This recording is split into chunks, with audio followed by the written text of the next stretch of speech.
your culture often mocks and demeans people of faith, and you understand that. Your values of love, charity, and faith built this nation. Our politicians have really abandoned you to a large extent. So let me state this right up front. A Trump administration, our Christian heritage, will be cherished, protected, defended like you've never seen before. Joining us now, legendary Hollywood actor Jon Voight. He introduced Donald Trump at the summit today, a good friend of mine, and I'm also a fan of his. How are you, sir? Good to see you, my friend. I'm great, Sean. It's good to be with you. You know, what he said today, I've really been critical of Obama, who's unwilling to say the words radical Islam, but worse than that, yes, of course. He has said the terrible deeds done in the name of Christ and talked about the Crusades. And I listened to Donald Trump there, and he said, yeah, Christians have been mocked and demeaned, and those qualities of love, charity, and faith, they did build this nation. Obama doesn't seem to want to say those things to me.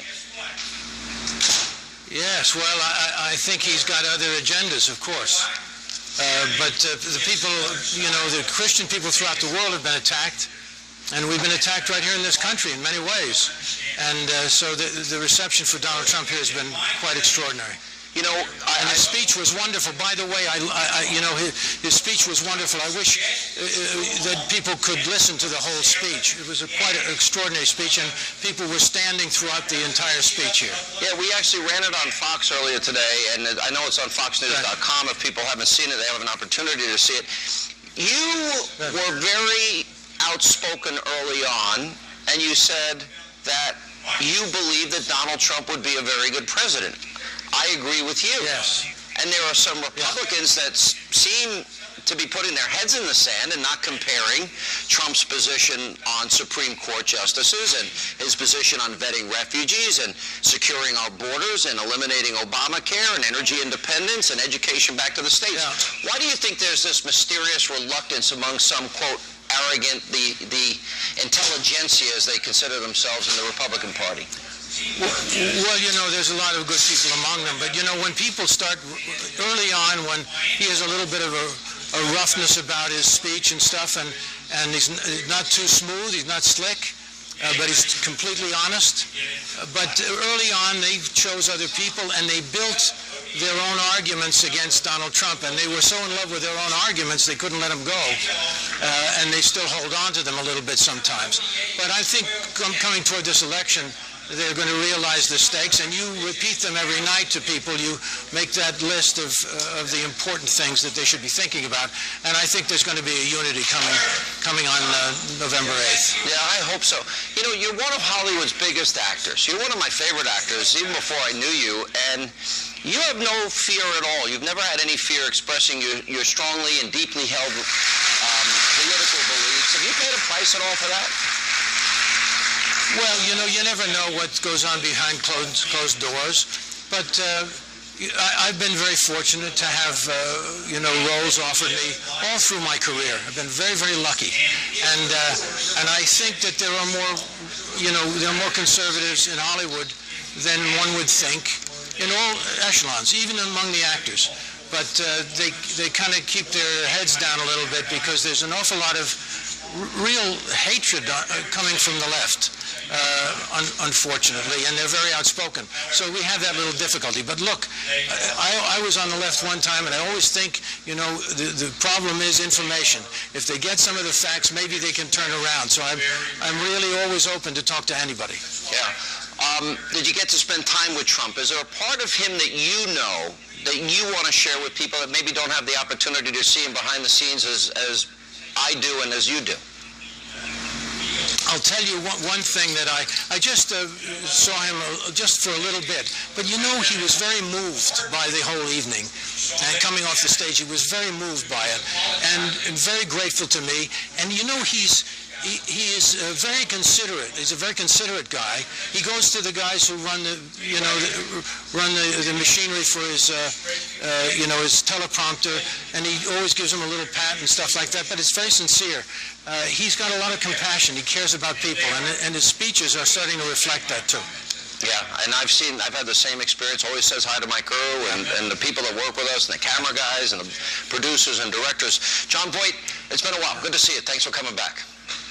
Great, Sean. God bless. God bless. And joining us now with reaction, the president of Liberty University, Jerry Falwell Jr., Fox News contributor, Dr. Robert Jeffress. Dr. Falwell, you said from day one, we're not electing a pastor-in-chief. We are electing a president of the United States, a commander-in-chief. That was a pretty connecting speech for people of faith today as I watched it. One that I think your father would be proud of.